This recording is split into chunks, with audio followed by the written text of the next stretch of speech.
marmarka qaar waxaa dhacdaa in ay carruurta waalidkood ka caansanaadaan ayaga oo waalidkood ku soo horeeyeen shaqada ama xirfadda ay ku wada jiraan.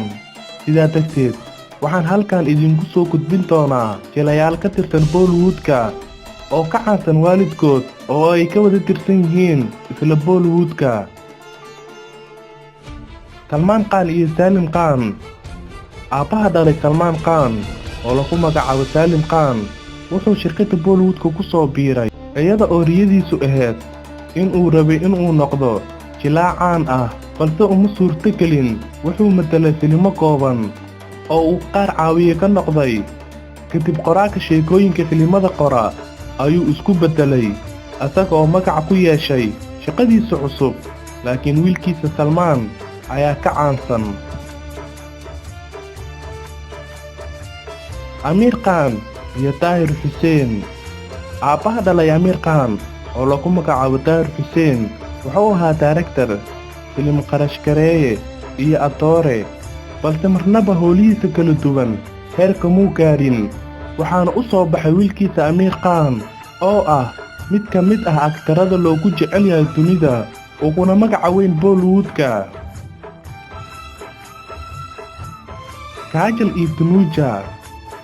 Kajal hooyadeed oo lagu magacaabo Tanuja xilligeedii waxay ahayd aktarad caan ah, waxayna ku jirta filimkii Aatish.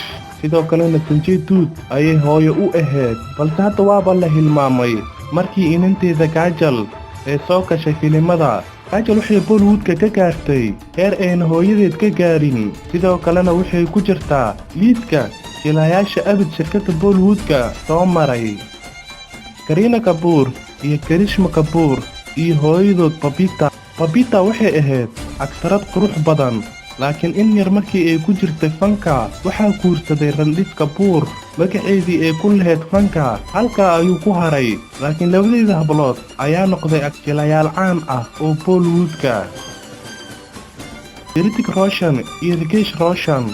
Aabbaha dhalay Hrithik xilligii uu fanka soo galayay dadaalkiisu ma xumeen, wuxuuna ahaa atoore caawiye, sidoo kalena director fariin fiican la yimaado ayuu ahaa. Laakiin wiilkiisa ayaa dhaafay oo magaciisa cirka galay. Hadda wiilkiisa Hrithik wuxuu ka mid yahay jilayaasha Bollywoodka ugu caansan qarnigan aynu ku jirno.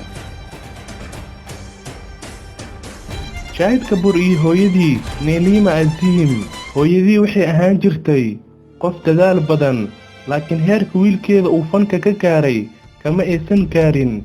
Shahid wuxuu ka mid yahay jilayaasha ugu caansan Bollywoodka. Sidoo kalena aabihii Pankaj Kapoor waa jilaa ilaa hadda filimada jila, wuxuuna ku jiray filimkii Main Breen kii Diwani Hun, wuxuuna ku jilayay waalid. Kareena Kapoor ayuuna aabbo u ahaay, laakiin wiilkiisa Shahid ayaa ka caansan.